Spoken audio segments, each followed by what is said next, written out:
Bonjour à tous, bienvenue pour cette nouvelle vidéo de la question du vendredi pour moi.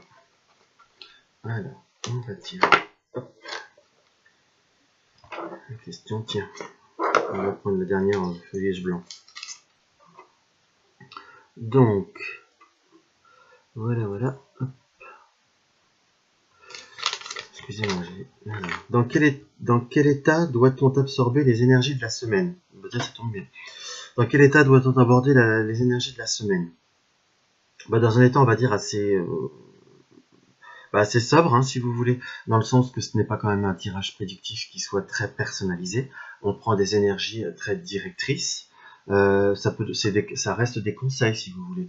Je crois que j'ai eu dernièrement comme quoi le tirage faisait peur.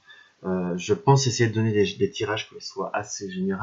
C'est vrai que parfois je donne des détails, mais je ne vois pas en quoi ça reste. Il faut avoir peur des tirages des énergies. Ça reste des informations, ça reste comme un horoscope que vous lisez sur un magazine télé. Il ne faut pas en avoir peur parce que d'abord, premièrement, ça reste vraiment des tirages très généraux. Après, nous avons notre libre arbitre pour transformer les choses. Si nous avons une semaine où on vous indique qu'il y a, on va dire, de la méfiance, de l'inaction par exemple, ou quelque chose de laborieux, il faut savoir se préparer et s'armer, on va dire, éventuellement à ce que le tirage qu'on a choisi soit vrai. Et si on voit que ça commence à se réaliser, on va dire ça, il faut savoir se dire, de toute façon, ça ira mieux demain. Moi, je l'aborde comme ça, parce que je regarde également d'autres énergies de personnes que j'apprécie leur travail sur YouTube. Et il m'est déjà arrivé de ne pas avoir des configurations qui soient, on va dire, dans l'extase des plus totales. Mais moi, je le prends vraiment comme tel, si vous voulez. Ou vraiment, je me dis, ça ira mieux demain. Voilà. Si je vois une semaine où, une fois, j'avais vu un tirage où on m'annonçait vraiment beaucoup de contretemps, beaucoup de contrariétés. Ça a commencé le mardi. Je me suis dit, cette semaine, je me blinde et ça va se passer comme ça. Ça va être une semaine vraiment très, très chaotique. Il y avait eu beaucoup de retard. Enfin bon, beaucoup de choses, beaucoup de rendez-vous qui se sont annulés au dernier moment. Ça finit par être agaçant quelque part d'ailleurs. Enfin beaucoup, j'ai pas non plus tout raté, mais j'ai pas non plus été tout annulé, mais ça fait beaucoup de contretemps de semaine que j'ai eu. Il faut le prendre comme tel et savoir que ça ira mieux demain. Faut pas se dire mon Dieu, mon Dieu, mon Dieu. C'est comme d'ailleurs quand vous faites une consultation. À la fois on est là pour donner des indices, on est là pour aider à transformer, à se préparer et à transformer le négatif en positif. Si on vous dit qu'il y a du négatif, c'est pour vous en prévenir. Et le pire est que si je vous disais que tout va être beau, tout va être merveilleux, et on va dire aux 3/4 de la semaine, vous avez passé une semaine pourrie, et c'est le cas de se dire, ça m'a servi à quoi? C'est des mensonges. Voilà, je dirais que ça reste des cartes, on va dire, un peu plus de conseils. Donc il faut pas avoir peur, il faut vraiment le prendre comme un horoscope. Pour certains, ça peut tomber, on va dire qu'on peut être plus en résonance avec le cas de certaines personnes, où il y a bien des détails qui sont peut-être beaucoup plus précis et que ça tombe vraiment très très juste pour certaines personnes. Il faut vraiment le prendre quand c'est vraiment au détail près, hein, comme un message un petit peu plus personnalisé, et je vous dirai encore. Voilà. On va pas se mettre la rate au courbouillon, lâchons prise, et voyons ce que voyons comment la semaine avance, et parfois ça peut vous aider à prendre certaines décisions. Quand on vous dit, par exemple, je crois que pour cette semaine, c'est même pas je crois, je viens de faire les énergies de cette semaine, il y a une configuration où il est vraiment conseillé de, on pourra être nerveux, on pourra être très chargé dans l'émotionnel, et vraiment le conseil des énergies de cette semaine, c'est reporter la décision plus tard, quand vous serez calmé. Voilà, c'est vraiment comme ça qu'il faut prendre les conseils et voir en fonction de ce qui nous arrive, si ça reflète au tirage, suivre le conseil éventuellement. Ça reste généralement des conseils, ça ne vous donne pas des directives. D'ailleurs, je vous conseillerais à personne, moi-même je ne le ferai pas, de prendre exclusivement des décisions par rapport à un tirage de l'énergie de la semaine. Il faut savoir raison garder quand même. Voilà je pense avoir à peu près répondu à cette question, parce que il y a beaucoup de personnes qui l'ont déjà fait. Je vais en tirer une deuxième pour voir. Voilà.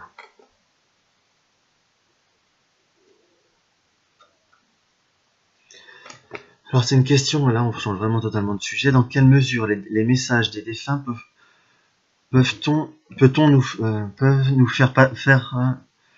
nous aider à faire notre deuil, pardon. Une question qui est assez complexe, je vous dirais, parce que c'est presque un petit peu du cas par cas. Après, il ne faut pas s'attendre forcément à un message qui soit très, comment je pourrais vous dire, très conventionnel, parce qu'on entend beaucoup de choses, beaucoup de, voilà, je suis bien, machin. Ça reste assez basique et assez général. Généralement, ça nous donne des informations, ça nous donne des conseils, ça nous donne un clin d'œil, ça nous donne un message plus affectif en fonction des personnes que l'on appelle, hein, si vous voulez. Ou ça donne des informations. On va dire que voilà, soit la personne est partie en paix, si on peut dire, si elle est dans une situation. Tout dépend des circonstances du décès. Hein. Tout dépend beaucoup de configurations d'ailleurs. Ça peut voir à donner des réponses ou des indices de réponse à certaines situations pour pouvoir nous apaiser. Après, voilà, je vous dirais que le deuil, c'est également un travail que l'on doit faire également par nous-mêmes. Ça aide, ça donne une continuité, mais pareil, je reviendrai sur, je crois, une de mes dernières vidéos, dernière question, où il ne faut pas non plus tomber dans une addiction. Tout dépend des messages que l'on attend. Un message, voilà, vous faites un contact spirit, ça va pas vous donner ce n'est pas censé vous donner votre avenir sur 10 ans, hein, qu'on soit d'accord. Ce n'est pas une consultation de voyance.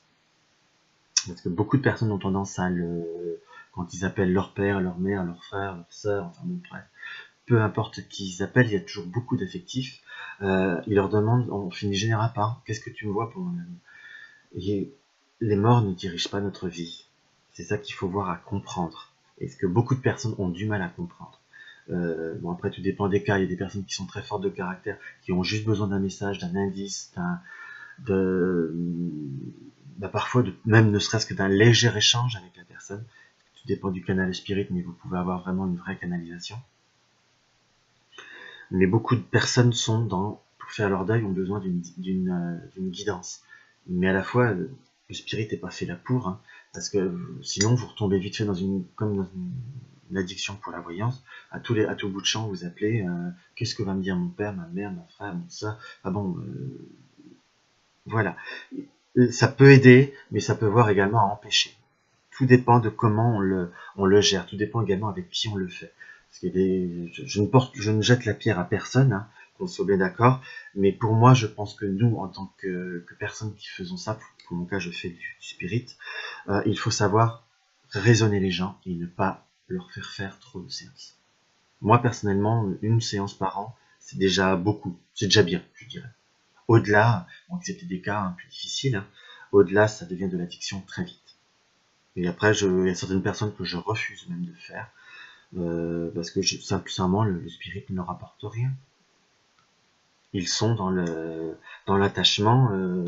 J'ai vu dernièrement d'une personne qui se reconnaîtra certainement. J'aurais aimé prendre un café, faire comme avant, prendre un café et discuter avec mon père. Bah non, le spirit, on va pas se faire un barbecue non plus. C'est pas là pour ramener les morts à la vie. Hein. C'est ce qu'il faut. D'ailleurs, je suis avec une pince à linge. C'est très agréable comme vidéo pour vous d'ailleurs. C'est pas fait pour. Chaque chose est dite en fonction pour éventuellement nous calmer, pour éventuellement nous apaiser par rapport à une situation d'un décès. Parfois, on peut avoir des remords de ne pas avoir été à la hauteur ou autre. On peut avoir un apaisement vis-à-vis de ça. Mais ça ne dirige en rien notre vie. Voilà. Ça aide, mais ça peut voir à être également destructeur. C'est comme toute chose, il ne faut pas faire d'excès. Là, ma réponse est un petit peu ambiguë, quelque part, certains pourront dire, mais je vous dirais que c'est au cas par cas. Pour certaines personnes, ça les a aidés énormément, puis pour d'autres, je vous dirais que je suis parfois arrivé après 10 ou 15 contacts, parce qu'ils ont fait 10 ou 15 autres séances, ou parfois avec plusieurs autres personnes, et voilà. Au bout d'un moment, on peut pas toujours être d'accord, parce que j'ai senti que certaines personnes ont fini par vendre du rêve, si vous voulez, ont un petit peu brodé, ils ont reçu une petite information, ils ont fait 3/4 d'heure, la personne était contente, elle a eu beaucoup de rêves, parfois les personnes manquent de psychologie parce qu'ils ne veulent pas reconnaître soit les paroles, soit quelque part les comportements de leurs défunts, et se contentent du rêve. Donc après, c'est une addiction. Je dis que ça aide, mais il faut vraiment être très très très très très prudent. Voilà, je vous souhaite une bonne semaine à tous et à la semaine prochaine.